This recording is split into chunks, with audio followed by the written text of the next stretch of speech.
අපි ගිය සතියේ කතා කරේ තාපමිතිය මූලික දේවල් ටික. ඒ කියන්නේ තාප ධාරිතාව, විශිෂ්ට තාප ධාරිතාව, ද්‍රව්‍ය දෙකක් මිශ්‍ර කරොත් මොකද වෙන්නේ? උණුසුම් වස්තුවෙන් තාපය පිට කරනකොට ඒ පිට කරන තාපය කවුද උරාගන්නේ? පරිසරයට තාපය හානි වෙන්නේ නැත්නම් තාප ශක්තියට මොකද වෙන්නේ? ඔන්න ඔය දේවල් තමයි කතා කරේ. හරිනේ? ඊට පස්සේ අපි උදාහරණ කීපයක් හැදුවා. ගයිඩ්ලයින් 12 මුල් ගණන් 3 විතරයි හැදුවේ. මුල් ගණන් 3. අද අපිට හදන්න තියෙනවා 4 5 6. මම බෝඩ් එකේ දැන් මේක ගිය සතියේ අපි අන්තිමට නැවතුවේ 1 2 3 හදලා. හරිනේ? 1 2 3 හදලා නැවතුවේ. අපි අද 4 5 6න් පටන් ගමු. ඊට පස්සේ පරීක්ෂණ වලට යමු. අද ටිකක් පරීක්ෂණ පැත්තට බර වැඩි. මේ ගණන් 3 හදලා මම කෙලින්ම තාප මිතිය පරීක්ෂණ වලට යන්නේ. තව විනාඩියක් දෙකක් වගේ දෙන්නම්. මම හිතන්නේ ඔයගොල්ලෝ මේ ගණන් ටික හදලා ඇත්තේ. එකපාරක් බලා ගන්න. 4 වෙනි ගාන ඊට පස්සේ අපි සාකච්ඡා කරගෙන ඉස්සරහට යමු. හරිනේ? මොන හරි කියන දේවල් ඇහෙන්නේ නැහැ වගේ නම් හෝ බෝඩ් එක අපහැදිලි වගේ නම් මොනවා හරි ප්‍රශ්න තියෙනවා නම් දැන් chat එකේ දාන්න. නැත්නම් අපි ගණන් ටික හදාගෙන ඉස්සරහට යමු. හරිනේ? අපි යමු 4 වෙනි ගානට. කම්හල් ක්‍රියාපටිපාටියකදී ජලය කිලෝග්‍රෑම් 10ක ප්‍රමාණයක් පැයකදී සෙල්සියස් 20 සිට 80 දක්වා රත් කරනු ලැබේ. මේ සිදු කිරීම සඳහා සෙල්සියස් 150 පවතින වාෂ්ප බොයිලේරුවක සිට ජලයේ ගිල්ලූ තඹ දඟරයක් තුළට යවනු ලැබේ. දඟරය තුළ වාෂ්ප සංගනීභූත වී සෙල්සියස් 90 ජලය ලෙස නැවත බොයිලේරුවට ගමන් ගනී. පැයකට අවශ්‍ය වන වාෂ්ප ප්‍රමාණය කිලෝග්‍රෑම් වලින් සොයන්න. හරිනේ? දැන්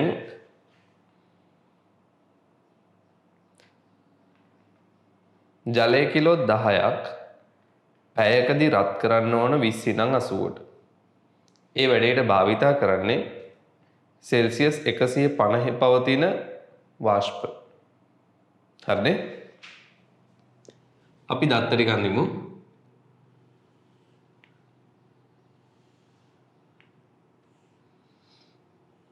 මේකේ තමයි තියෙන්නේ ජලය කිලෝ 10. අපි මෙතනින් ඇතුල් කරනවා වාෂ්ප.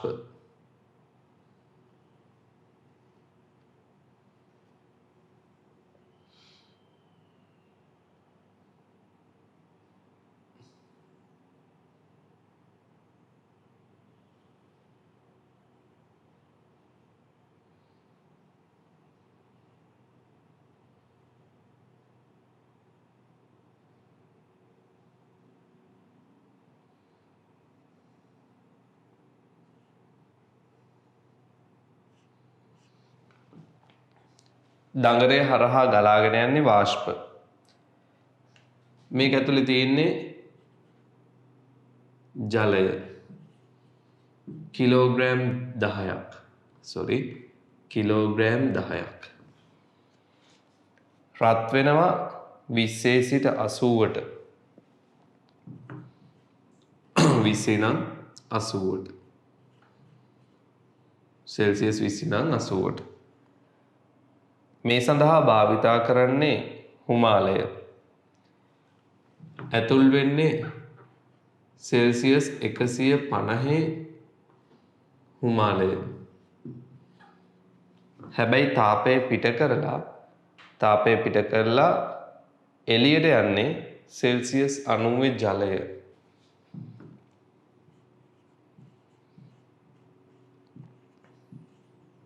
හරිනේ? ඇතුල් වෙන්නේ 150 හුමාලය. ජලය ටික රත් කරගෙන පිට වෙලා යන්නේ සෙල්සියස් 90 ජලය. ඔන්න දත්ත ටික. හරිනේ? දැන් අපි බලමු මොකද්ද වෙන්නේ කියලා. ඇත්තටම හිමාලයේ පිට කරන තාපයෙන් ජලය රත් වෙනවා නම් හරිනේ පරිසරයට තාපය හානි වෙන්නේ නැතිනම් හිමාලයේ පිට කරන තාපය ජලය උරා ගනිපු තාපයට සමාන වෙන්න ඕන.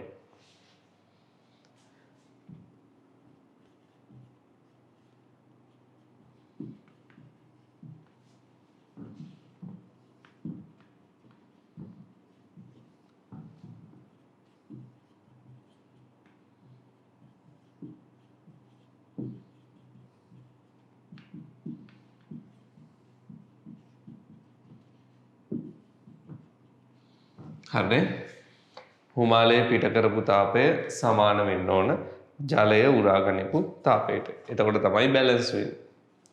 දැන් හිමාලයේ කොච්චරක් තාපය පිට කරනවද? මුලින්ම තේරුම් ගන්න ඕන හිමාලයේ පවතින්නේ 150. එතකොට 150 හිමාලයේ සිසිල් වුණාම එයා මුලින් වෙන්නේ 100 හිමාලය බවට. එහෙමනේ 150 හිමාලය සිසිල් වුණාම එයා එනවා 100 හිමාලය බවට. 100 හිමාලය. 100 හිමාලය තවදුරටත් සිසිල් වුණොත් ලැබෙන්නේ 100 ජලය. එතකොට මෙතන තියෙන සිසිල් වීමක්, මෙතන තියෙන අවස්ථා විපර්යාසයක්. මේක සිසිල් වීමක්, මේක අවස්ථා විපර්යාසයක්. ඊළඟට 100 ජලය පිට වෙන්නේ 90 ජලයේ විදියට. පැහැදිලි 150 හිමාලය 100ට සිසිල් වෙලා 100 දී අවස්ථා විපර්යාසයක් වෙලා 100 ජලය 90 ජලයේ විදියට තමයි පිට වෙන්නේ. එහෙනම් හිමාලයේ පිට කළ තාපය කිව්වම සිසිල් වීමේදී අවස්ථා විපර්යාසයේදී නැවත සිසිල් වීමේදී අවස්ථා 3කදී තාපය පිට කරනවා. එහෙනම් මේ අවස්ථා 3ට අදාළව මෙතන Q1 Q2 Q3 කියලා ගත්තොත් 150 සිට 100ට සිසිල් වීම 100 දී අවස්ථා විපර්යාසයට ලක්වීම 100 සිට 90ට සිසිල් වීම එක් එක් අවස්ථාවට පිට කරන තාප ප්‍රමාණය Q1 Q2 Q3 කියලා හිතමු. හරිනේ එක් එක් අවස්ථාවේදී පිට කරන තාප ප්‍රමාණය Q1 Q2 Q3 ජලය උරාගත් තාපය ms delta T ms delta T මුලින්ම බලන්න Q1 සිසිල් වීමක් නම් ms delta T හිමාලයට අදාළව. දෙවැනි එක අවස්ථා විපර්යාසයක් ml හිමාලයට අදාළව. Q3 සිසිල් වීමක් ms delta T හැබැයි ජලයට අදාළව. මෙතන සිසිල් වෙන්නේ හිමාලය, මෙතන අවස්ථා විපර්යාසය වෙන්නේ හිමාලය, මෙතනදි සිසිල් වෙන්නේ ජලය. හරිනේ ms delta T ජලය උරාගත් තාපය. අපෙන් ගානේ අන්තිමට අහන්නේ පැයකට අවශ්‍ය වන වාෂ්ප ප්‍රමාණය. කොහොමත් මේ ගානේ කියන්නේ පැයකදී ජලය කිලෝග්‍රෑම් 10ක් 20 සිට 80ට රත් කරයි. මේ කතාව එන්නේ පැයකදී. පැයක් තුල කිලෝ 10ක් 20 සිට 80ට රත් කරයි. එහෙනම් මෙතන තාප ශක්තිය අපි පැයකට හෙව්වොත් පැයකදී ජලය රත් කිරීම සඳහා පැයකදී අවශ්‍ය වෙන හිමාල ස්කන්ධය හොයන්න පුළුවන්. හරිනේ? අපි පැයක් තර්ක කරලා ගන්න හැදුවොත් පැයකදී අවශ්‍ය වෙන හිමාල ස්කන්ධය සෙවීමට ඒක හරි පැයකදී ජලය කිලෝ 10 රත් කිරීම සඳහා පැයකදී අවශ්‍ය වෙන හිමාලය හොයන්න පුළුවන්. හරිනේ? මේ පැත්තේ අවශ්‍ය හිමාලය පොදුයි. එම් පොදුයි. හිමාලයේ විශිෂ්ට තාප ධාරිතාව දීලා තිනවා වාෂ්පවල විශිෂ්ට තාප ධාරිතාව 0.5 කැලරි ග්‍රෑමයට සෙල්සියස් අංශකයට. හුමාලයේ විශිෂ්ටතාව ධාරිතාව 0.5 කැලරි ග්‍රෑමයට සෙල්සියස් අංශකයට. එතකොට මෙතනට 0.5 දානවා නම් මෙතන ස්කන්ධය ග්‍රෑම් වෙන්න ඕන. එතකොට තමයි ග්‍රෑම් සහ ග්‍රෑමයට කැපිලා යන්නේ. එහෙනම් ඔයා මෙතන ඔළුවේ තියාගන්න දැන් මේ m ආදේශ කරලා තියෙන්නේ ග්‍රෑම් වලිනි. හරිනේ? ස්කන්ධයේ ග්‍රෑම් වලින් ආදේශ කරොත් විශිෂ්ටතාව ධාරිතාව කැලරි 0.5යි. මම කැලරි පරිවර්තනය කරේ නෑ. කැලරි 0.5යි. ඩෙල්ටා තීටා අපි දන්නවා 150 ඉඳන් 100ට ආවේ 50යි. Delta theta 50යි. එතකොට අවුලක් වෙන්නේ නෑ. මේක 0.5යි කැලරි ග්‍රෑමයට සෙල්සියස් අංශකයට මේක සෙල්සියස්. එතකොට ඒකක කැපිලා යනවා. m එළියට ගත්තා. හිමාලයේ වාෂ්පීකරණයේ විශිෂ්ට ගුප්තතාපය L. මේක දීලා තියෙනවා වාෂ්පවල විශිෂ්ට ගුප්තතාපය 540යි කිලෝ කැලරි කිලෝග්‍රෑමයට. හොඳට අහගෙන ඉන්න. L 540යි කිලෝ කැලරි කිලෝග්‍රෑමයට. හරිනේ? අපි මෙතන ස්කන්ධය ආදේශ කරන්නේ ග්‍රෑම් වලින් නම් මේ ස්කන්ධය ග්‍රෑම් වලින් නම් ග්‍රෑම් කැපිලා යන්න. කියන්නේ ග්‍රෑම් වලින් උත්තරේ එන්න මෙතන කිලෝග්‍රෑම් වලින් තියන්න බෑ. පැහැදිලිද කියන්නේ? මේක ග්‍රෑම් වලින් ආදේශ කරනවා නම් මොකද අපි 0.5 ග්‍රෑම් වලට ගත්තේ. ඒතර මේකේ ග්‍රෑම් සහ g ඍණ එක කැපෙනවා. මෙතනත් ග්‍රෑම් සහ කිලෝග්‍රෑම් කැපෙන්නේ නැහැ. මේකත් ග්‍රෑම් වෙන්න ඕන. කිලෝග්‍රෑම් ඍණ එක කියන්නේ ඇත්තටම කිලෝග්‍රෑම් තියෙන යට. කිලෝග්‍රෑම් තියෙන යට. එතකොට මේක ග්‍රෑම් කරන්න මහන්සි වෙන්න ඕනේ නැහැ. හේතුව බලන්න උඩ තියෙන්නේ කිලෝ කැලරි යට තියෙන්නේ කිලෝග්‍රෑම්. එතකොට කිලෝ කැලරි වලට කිලෝග්‍රෑම් කැපෙනවා. කිලෝ කැලරි වල කිලෝග්‍රෑම් කිලෝ කැපෙනවා. උඩ ඉතුරු වෙන්නේ කැලරි යට ඉතුරු වෙන්නේ ග්‍රෑම්. දැන් හරි මේක ග්‍රෑම් මේකත් ග්‍රෑම් කැපිලා යනවා. මේක කැලරි මේකත් කැලරි එකතු වෙනවා. එකතු වෙන්නත් ඒකක සමාන වෙන්න ඕනේ. මෙතන 0.5යි කැලරි ග්‍රෑමයට මේක ගත්තේ ග්‍රෑම්. මෙතන 540යි කැලරි ග්‍රෑමයට කිලෝ කැපිලා ගියා. හරිනේ? ඊළඟට m එළියට ගත්තා. ජලයේ විශිෂ්ට දාපධාරිතාව ජලයේ විශිෂ්ටතාව ධාරිතාව. රයිට්. හොඳට බලන්න. මේකේ ජලයේ විශිෂ්ටතාව ධාරිතාව දීලා නැහැ. ඒක දීලා නැහැ. හරිනේ? ඒක ඇත්තටම අපට අවශ්‍යයි. හොඳට අහගෙන ඉන්න. මම කිව්වා කැලරි එකක් ජූල් 4.2යි.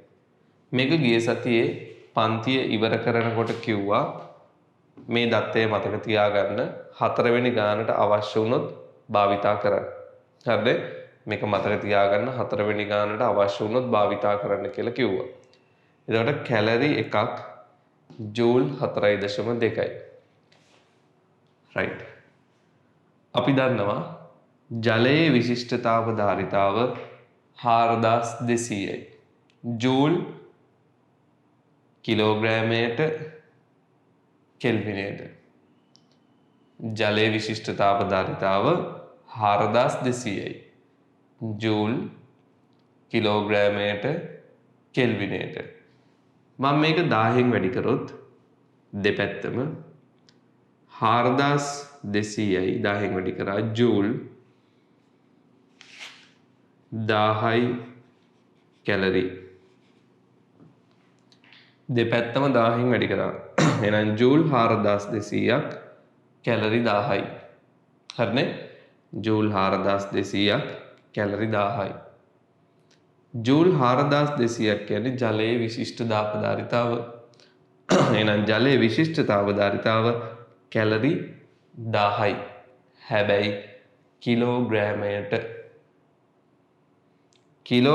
එකකට තමයි ජලයේ විශිෂ්ටතාවධාරිතාව 4200ක් වෙන්නේ.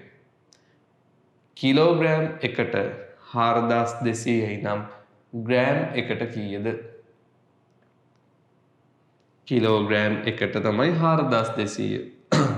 ජූල් කිලෝග්‍රෑමයට කෙල්විනයට 4200යි.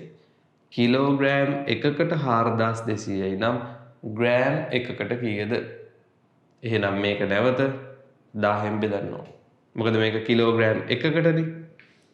කිලෝග්‍රෑම් එකට 4200යි නම් ග්‍රෑම් එකට හොයන්න මේක ආයේ 1000න් බෙදන්න ආපහු එන්නේ මෙතනට.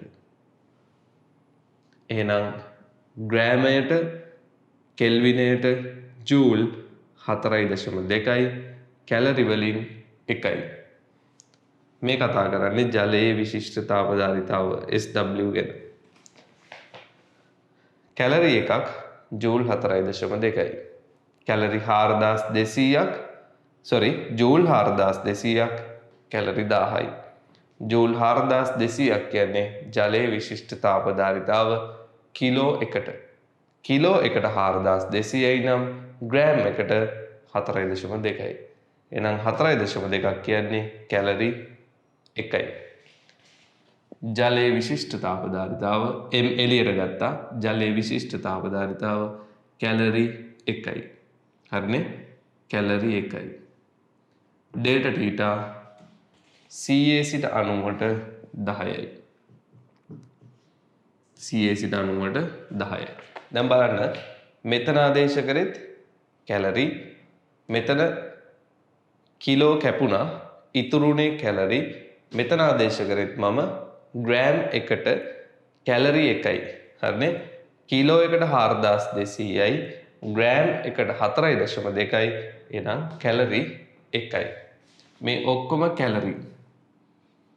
ඔන්න ඔක්කොම කැලරි. හරිනේ? මම ඒකක මකන්නම්. මෙතනට එන්නේ 540යි. මෙතනට එන්නේ කැලරි 1යි, ඩෙල්ටා ටීට 10යි.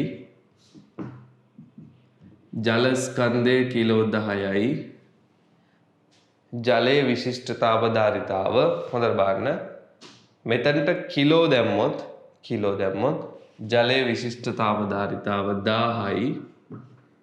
කැලරි වම් පැත්තෙත් කැලරි, දකුණු පැත්තෙත් කැලරි. කිලෝ 10 දැම්මොත් මෙතනට කිලෝ 10 1000යි. ඩෙල්ටා තීටා 20 සිට 80ට 60යි. මේ පැත්තේ මම ග්‍රෑම් වලින් ගත්තේ. එතකොට ග්‍රෑම් කැපෙනවා. මෙතන ග්‍රෑම්, මේක ග්‍රෑම්, මේක ග්‍රෑම්. ග්‍රෑම් වලට 1යි. හරිනේ? එතකොට මේ පැත්තේ ස්කන්ධය කැපිලා යනවා. වම් පැත්තේ දැන් ස්කන්ධේ නැහැ, කැලරි විතරයි තියෙන්නේ.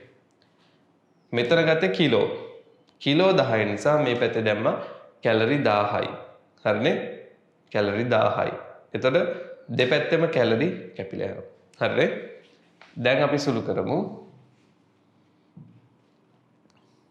මෙතන 25යි. මේක 10යි. 35යි. 35යි. මෙතන 40යි. M වැඩි කිරීම 575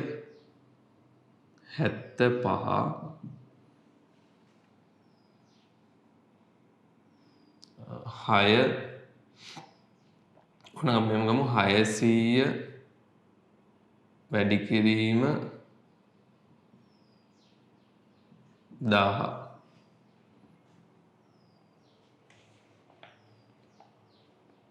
හරිද?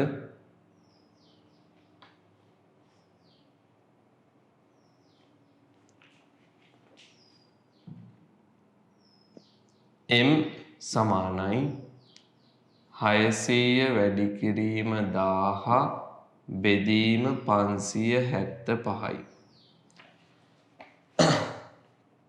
මෙතනදී මම බලාපොරොත්තු වෙන්නේ m ග්‍රෑම් වලින් ආදේශ කිරීම.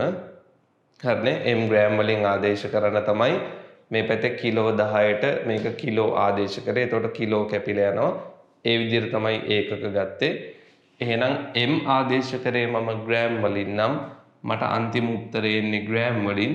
මේක සුළු කරලා බලන්න. මේක උත්තරේ එන්නේ ග්‍රෑම් වලින්. 1000න් බෙදුවොත්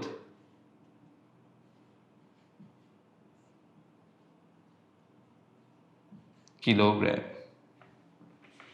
හරිනේ, 1000න් බෙදුවොත් කිලෝග්‍රෑම්. පැහැදිලිද? මෙතනට එන්නේ ග්‍රෑම් වලින්. මම 1000න් බෙදුවා. එතකොට මේ උත්තරේ එන්නේ කිලෝග්‍රෑම් වලින් 1.0 ගානක්. හරිනේ, 1.0 ගානක්. රයිට්. ඔය හැදුවේ 4 වෙනි ගාන. මම එතනදී ඒකක භාවිතා කරනකොට ජූල් වලට ගියේ නැහැ. ගානේ කැලරි වලින් තමයි ඉස්සරහට ගියේ. මෙන්න මේ දත්තය තමයි භාවිතා කරේ. අවශ්‍ය දේවල් ලියා ගන්න. ඊට පස්සේ අපි 5 වෙනි ගානට යමු. හරිනේ? ඊට පස්සේ අපි 5 වෙනි ගානට යමු. රයිට්. ඉක්මන් කරන්න. මොන හරි ප්‍රශ්න තියෙනවා නම් chat එකේ දාන්න. මේකේ අවශ්‍ය දේවල් ටික ලියා ගන්න. ඊළඟට 5 වෙනි ගානට යමු. හරිද?